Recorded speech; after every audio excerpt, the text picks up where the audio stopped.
दोस्तों, हमारे ऋषि मुनियों ने प्राचीन काल से ही अनेकों मुद्राओं पर शोध करके उसके फायदों के विषय में हमें बताया है। ये मुद्राएं हमारे मन, मस्तिष्क व शारीरिक अंगों पर काफी गहरा प्रभाव डालती हैं और हमारे भीतर बदलाव लेकर आती हैं। दोस्तों, ऐसी ही एक मुद्रा है सांभवी मुद्रा। इस मुद्रा में अक्सर आपने भगवान शिव, महाअवतार बाबा जी और लाहिड़ी महाशय जैसे संतों की तस्वीरों को देखा होगा। नमस्कार दोस्तों, मैं हूं विवेकानंद विमल और आज हम बात करेंगे इसी सांभवी मुद्रा के विषय में। दोस्तों, यह प्रामाणिक तो नहीं है, लेकिन ऐसा माना जाता है कि सांभवी शब्द की उत्पत्ति शंभु शब्द से हुई है, जिसका अर्थ होता है आनंद या सुख देने वाला। दोस्तों, शंभु भगवान शिव को कहा जाता है और माना जाता है कि अक्सर भगवान शिव शांभवी मुद्रा में ध्यानस्थ रहते हैं। इसलिए शायद भगवान शिव शंभु के नाम पर ही इस मुद्रा का नाम सांभवी रखा गया। दोस्तों, इसके फायदों को जानने से पहले जान लेते हैं कि इस मुद्रा को कैसे किया जाता है। इस मुद्रा को बनाने के लिए आपको अपनी दोनों आंखों को आधा बंद और आधा खुला रखना होता है और उन्हें तीसरे नेत्र या भौहों के बीच वाले आज्ञा चक्र पर केंद्रित करना होता है। दोस्तों, साथ ही यूं तो आप इस मुद्रा को किसी भी आसन में बैठकर कर सकते हैं, लेकिन अगर आप इस मुद्रा को सिद्धासन में बैठकर करते हैं तो यह अधिक प्रभावी होगा, क्योंकि आपकी रीढ़ की हड्डी का सीधा होना जरूरी है ताकि आपके शरीर में एनर्जी का फ्लो आसानी से हो सके।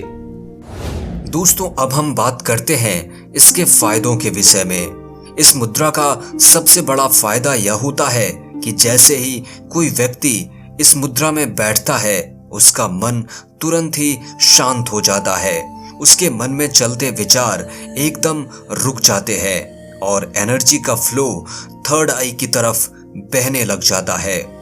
दोस्तों, ऐसा इसलिए होता है क्योंकि इस मुद्रा के अभ्यास से मस्तिष्क में डेल्टा वेव्स सक्रिय हो जाते हैं और दिमाग एकदम शांत हो जाता है।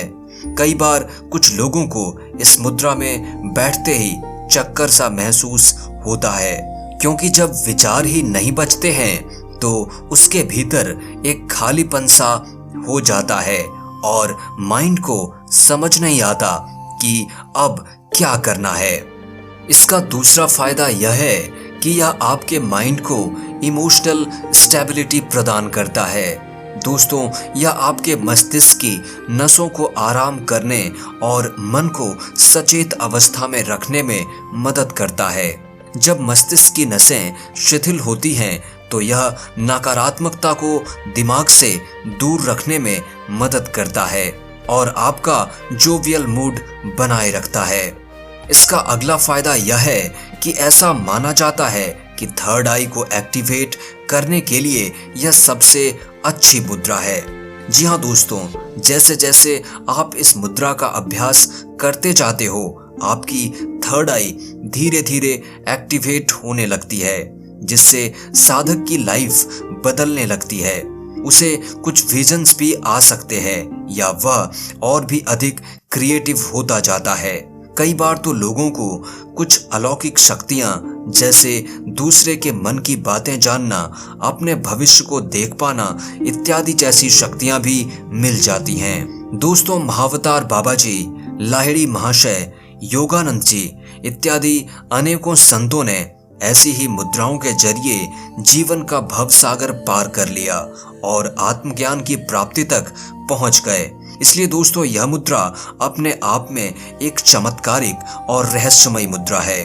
हाँ, इसे करने से पहले कुछ सावधानियां भी जरूरी हैं, जैसे शुरुआत में इसे लंबे समय तक नहीं करना चाहिए।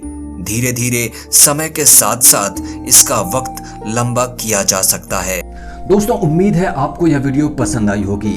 वीडियो को लाइक करें, शेयर करें, कमेंट करें और अगर इस चैनल पर नए हैं तो इस चैनल के साथ साथ हमारे दूसरे चैनल को भी अवश्य सब्सक्राइब करें, जिसका लिंक डिस्क्रिप्शन में है। बहुत बहुत धन्यवाद।